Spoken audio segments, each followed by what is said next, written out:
Hey guys, it's Manik here and welcome back to the channel. आज के video में हम बात करने वाले हैं स्कैल्पिंग के बारे में and by the end of the video आपको ये आइडिया मिल जाएगा कि स्कैल्पिंग एग्जैक्टली होती क्या है, ये कैसे डिफरेंट है स्विंग ट्रेडिंग से, इंट्राडे ट्रेडिंग से या पोजिशनल ट्रेडिंग से। एंड लाइव एग्जाम्पल्स भी हम लेने वाले हैं चार्ट्स पे एंड ये देखेंगे कि स्कैल्पिंग एग्जैक्टली की कैसे जाती है। सो चलिए इस वीडियो को शुरू करते हैं। स्कैल्पिंग की जब भी हम बात करें, ये सबसे शॉर्टेस्ट ट्रेडिंग साइकिल वाली ट्रेड आप मान सकते हो इसको, यानी ये जो स्कैल्पिंग वाली ट्रेड्स हैं वो इवन फ्यू सेकंड्स भी लास्ट कर सकती है। सो जनरली अगर आप देखोगे तो अगर आप इंट्राडे ट्रेडिंग भी करोगे या पोजिशनल ट्रेडिंग भी करोगे, आपको बहुत टाइम के लिए ट्रेड में रहना पड़ेगा। लेट्स से कि अगर मैं एक इंट्राडे ट्रेडर हूँ, मैं एटलीस्ट 1 या 2 घंटे के लिए तो मे बी ट्रेड में रहूंगा ऑन एवरेज, राइट। वर्सेज अगर मैं पोजिशनल ट्रेडिंग कर रहा हूँ या स्विंग ट्रेडिंग कर रहा हूँ तो कुछ महीनों के लिए या कुछ हफ्तों के लिए या may be a couple of days के लिए मैं उस ट्रेड में रहूंगा। बट स्कैल्पर्स की जब भी मैं बात करूं, एंड स्कैल्पर्स किनको बोला जाता है, जो स्कैल्पिंग करते हैं।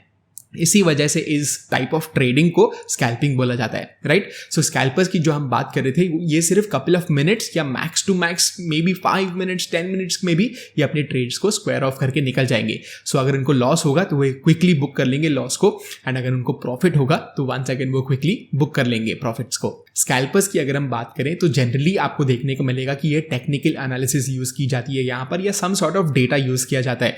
बिल्कुल भी हम यहाँ पर फंडामेंटल एनालिसिस पे भरोसा नहीं रख सकते, बिकॉज फंडामेंटल एनालिसिस किसके लिए यूज किया जाता है? Generally longer term business cycle को देखने के लिए यूज किया जाता है।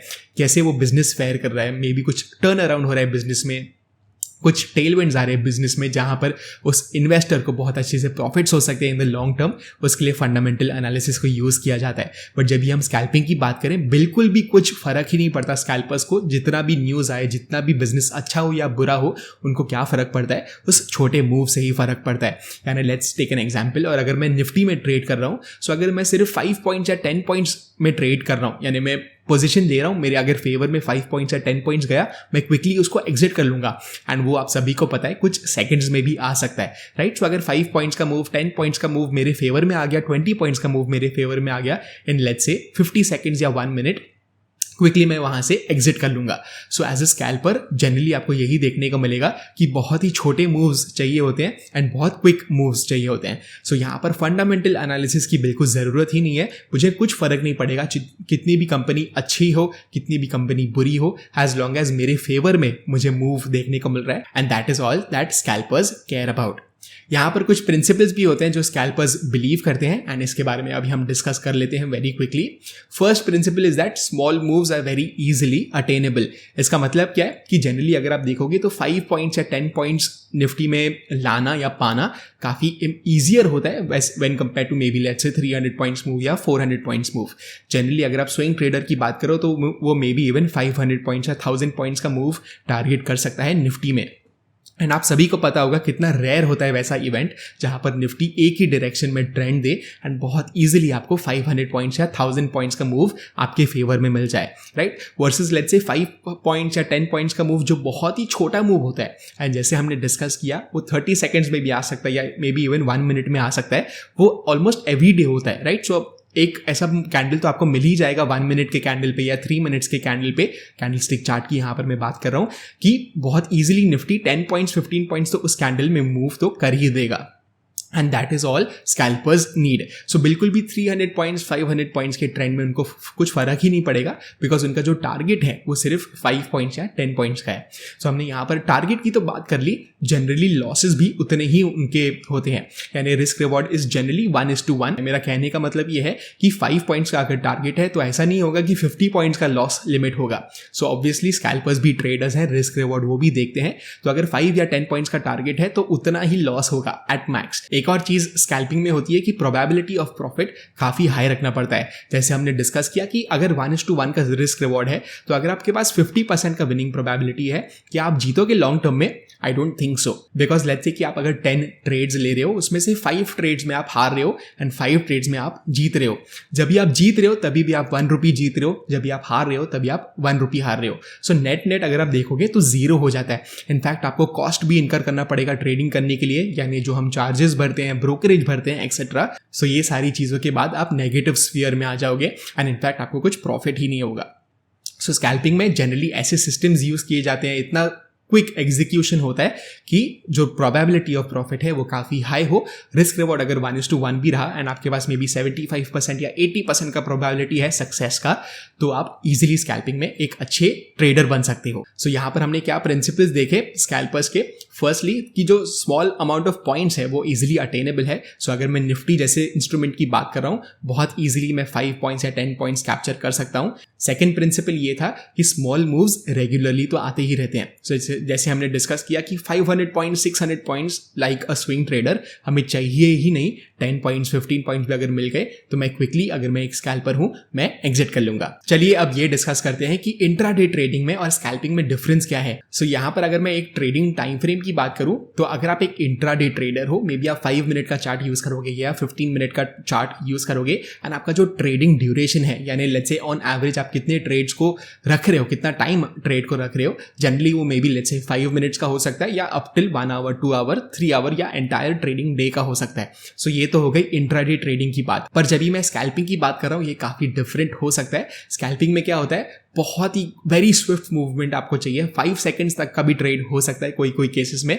Up till 1 minute. सो स्कैल्पिंग एक इंट्राडे ट्रेड ही है, बट जो ट्रेडिंग ड्यूरेशन है इसमें बहुत ही क्विक होता है। इसमें जो एग्जीक्यूशन होता है वो बहुत ही लाइटनिंग स्पीड पे चाहिए एंड जनरली सिस्टम्स बनाए होते हैं एंड जो ऑटोमेटिकली रेगुलर ऑर्डर्स होते हैं उनको यूज किया जाता है स्कैल्पिंग में। एंड जो स्कैल्पिंग का स्पीड है वो मैन्युअली करना बहुत डिफिकल्ट हो जाता है। सो अगर आप एक इंट्राडे ट्रेडर हो, आप इजीली अपने लेजर टाइम से आप अपने लैपटॉप पे ट्रेड कर सकते हो या मे बी अपने फोन के थ्रू ट्रेड कर सकते हो, बिकॉज 1-2 पॉइंट्स ऊपर नीचे से भी आपको कुछ ज्यादा फर्क नहीं पड़ेगा। पर यहाँ पर अगर मैं स्कैल्पर्स की बात करूँ तो बहुत ही प्रिसाइज मूव्स इनको चाहिए, बहुत ही प्रिसाइज एग्जीक्यूशन चाहिए जो मे बी मैन्युअली नहीं हो सकता है। स्कैल्पर्स का ऑब्जेक्टिव बट बहुत डिफरेंट होता है। सो जैसे अगर एक इंट्राडे ट्रेड की अगर आप बात करो तो मे बी आप 1 या 2 ट्रेड लोगे पूरे दिन में, राइट, या मे बी 3 या 4 trades at max. But scalpers का अगर आप ऑब्जेक्टिव देखोगे तो वो ऐसे छोटे छोटे पॉइंट्स के मूव्स, यानी 10 पॉइंट्स या 15 पॉइंट्स का move in let's say Nifty, वो ऑलमोस्ट पूरा दिन करने की कोशिश करेंगे and eventually let's say by the end of the day अगर एक बहुत ही अच्छा दिन रहा स्कैल्पर के लिए,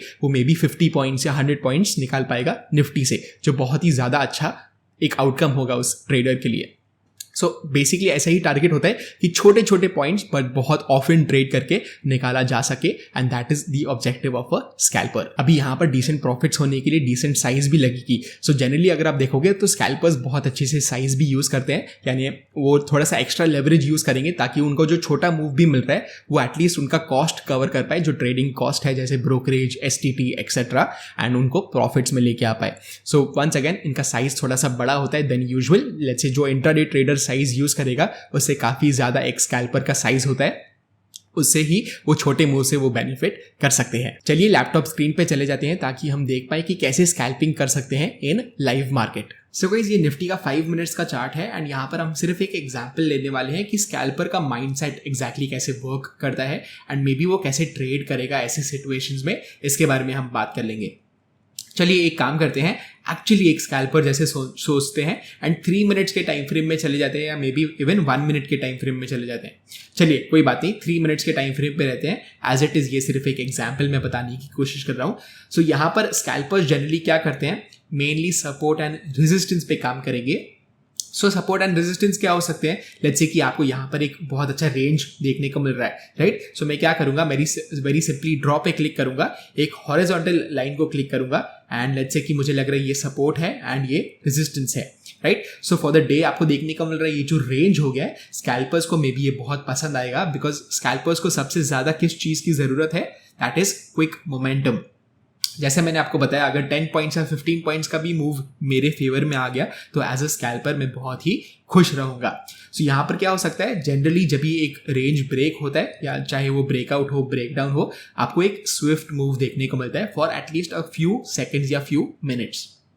that is what is the example या that is what that the scalper needs. आगे जाके अगर आप देखोगे तो 3 मिनट्स के टाइम फ्रेम में जैसे ही आपको एक ब्रेकडाउन देखने को मिला, आपको देखने को मिल रहा है कैंडल का जो साइज है that is also decent. Futures chart तो ये है नहीं तो हम वॉल्यूम्स यहाँ पर नहीं देख सकते, बट एनीवेज कैंडल का जो फॉर्मेशन है that is also like a marubozu candle, right. So हो सकता है मोमेंटम आपको थोड़ा सा फेवर में देखने को मिले। यहाँ पर क्लोजिंग क्या है, 15,643 आपको देखने को मिल रहा है, राइट। सो वंस अगेन जैसे मैंने आपको बताया 15 पॉइंट्स का भी मूव अगर मेरे फेवर में आ गया एंड 15,630 पे भी अगर निफ्टी मुझे दिख गया, मैं very quickly as a scalper exit करने की कोशिश करूंगा। कीप इन माइंड कि इतने जो प्रिसाइज मूव्स है, जैसे मैंने आपको बताया, आपको एक थोड़ा सा ऑटोमेशन काइंड ऑफ साइड पे ज़्यादा देखना पड़ेगा। एंड स्पेशली अगर कोई बिगिनर है, स्टॉक मार्केट में बिल्कुल भी ट्रेडिंग में एक्सपीरियंस नहीं है, कुछ फॉर्मेशन नहीं है, यानी कुछ ऑटोमेशन सॉर्ट ऑफ नहीं है, तो एज अ स्कैल्पर आपकी लाइफ काफ़ी हार्ड हो सकती है। सो जनरली ऐसे ही मैन्युअली हमें स्कैल्पिंग करने की कोशिश नहीं करनी चाहिए। That is what I would say, right. So आगे जाके देखते हैं एग्जैक्टली हुआ क्या। एंड यहाँ पर आपको देखने को मिल रहा है, इनफैक्ट अभी ही कैंडल टूटा है, यानी जो रेंज है वो टूटा है एंड आपको एक डाउन मूव देखने को मिल रहा है। देखिए कुछ 3 या 4 मिनट्स में ही आपको 15,631 देखने को मिल रहा है। लाइव मार्केट आपके सामने चल रहा है एंड कैसे ब्रेक के बाद एक स्विफ्ट आपको डाउन मूव देखने को मिल रहा है। ऑलरेडी 15 पॉइंट्स का डाउन मूव यहाँ पर हमें देखने को मिल गया। सो ऐसे ही कुछ होता है, इसको हम ओपनिंग रेंज ब्रेकआउट भी बुला सकते हैं, राइट। सो 1 आवर का जो रेंज हो गया, लेट्स से कि यहाँ पर रेंज बना 9:15 से लेके 10:15 तक जो भी रेंज बना होगा उसको 1 आवर का हम रेंज बुला सकते हैं, राइट। सो 10:15 कहाँ पर है, just around this time, right. So 10:15 का जो भी रेंज बना है यहाँ से लेके यहाँ तक, मैं उसको भी ड्रॉ आउट कर सकता हूँ, या मे बी 9:15 से लेके 11:15 का मुझे रेंज ब्रेकआउट प्ले करना है, वो भी मैं कर सकता हूँ। हमें टेस्ट करने की जरूरत है एज अ स्कैल्पर, डेटा पे भरोसा रखना है, एक सिस्टम बनाना पड़ेगा, देखना पड़ेगा कि क्या प्रीवियसली ये प्रॉफिटेबल रह चुका है या नहीं रह चुका है। एंड जैसे ही हमने यहाँ पर सिंपली सपोर्ट एंड रेजिस्टेंस को मार्क किया, हमने देखा कि कैसे सपोर्ट ब्रेक हुआ एंड इनफैक्ट लाइव मार्केट्स में हमने देखा कि कैसे आपको एक डाउन मूव देखने को मिल गया। 15-20 पॉइंट्स मेरे फेवर में आ गया। As a scalper I will be more than happy. थोड़ा सा प्रिसाइज मूव मुझे चाहिए था, मे बी लेट्स से कि मैंने ऑटोमेशन यूज किया, एल्गोरिदम है मेरे पास जो मेरे लिए ट्रेड्स लेते जा रहा है। जैसे ही मुझे यहाँ पर ब्रेकडाउन देखने को मिला, मेरा मे बी 10 पॉइंट्स का स्टॉप लॉस था इस कैंडल के ऊपर, या मे बी 2-3 कैंडल्स पीछे जो है उसके हाई के ऊपर मेरा मे बी स्टॉप लॉस रहेगा। एंड वेरी क्विकली जैसे ही मुझे 20 पॉइंट्स मिले, मैं quickly out of the trade चले गया। अभी मैं क्या करूंगा, नेक्स्ट ट्रेड का वेट करूंगा, जो भी मेरा सेटअप होगा, जो भी मेरा सिस्टम होगा, अगर एक नेक्स्ट मुझे सपोर्ट या रेजिस्टेंस देखने को मिलता है, फिर से एक ब्रेकआउट देखने को मिलता है, मैं फिर से ट्रेड करूंगा, ताकि ओवरऑल जो by the end of the day मुझे 50 पॉइंट्स या 60 पॉइंट्स भी मिल गए, तो ओवरऑल मेरे लिए काफी अच्छा डे होगा वो। होपफुली यहाँ पर आपको आइडिया मिल गया होगा कि कैसे स्कैल्पिंग की जा सकती है एंड स्कैल्पिंग एग्जैक्टली होती क्या है एंड ये कैसे डिफरेंट है एक इंट्राडे ट्रेड से या एक पोजिशनल ट्रेड से। अगर आपको वीडियो अच्छा लगा, make sure to smash the like button below. Also do not forget to subscribe to our channel as well. And मैं आपको मिलता हूँ अगले वीडियो में। Bye bye.